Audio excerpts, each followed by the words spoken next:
Неприятный запах мешает учебному процессу. В Якутске дворы сельхозтехникума и общежития затоплены фекалиями.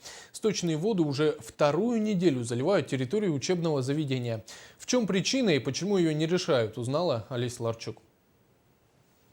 Уже больше недели территория сельскохозяйственного техникума страдает из-за неисправного колодца.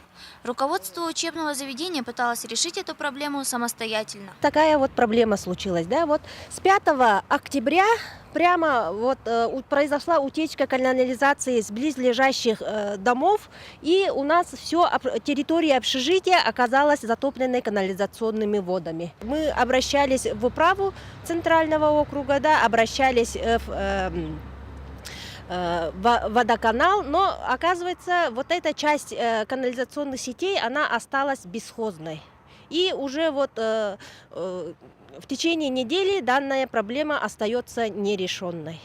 Запах, который распространился по общежитию и учебному корпусу, не способствует получению знаний. К тому же это нарушение санитарных норм. А лужи сточных вод блокируют запасные выходы общежития в случае пожара. Поэтому течь необходимо устранить как можно быстрее. Однако сеть канализации оказалась бесхозной. Проблему решить обещала управа Центрального округа. Ну, сейчас будем решать.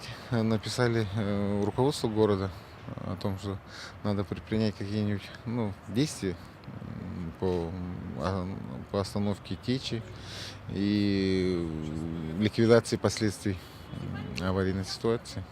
Ну, мы с руководством сельскохозяйственного техникума ведем работу.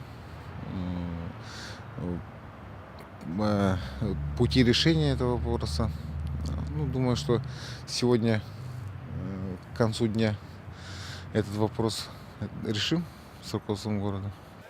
Если все обещанные мероприятия будут выполнены в ближайшее время, то есть надежда, что студенты и преподаватели продолжат образовательный процесс без отвлекающих моментов.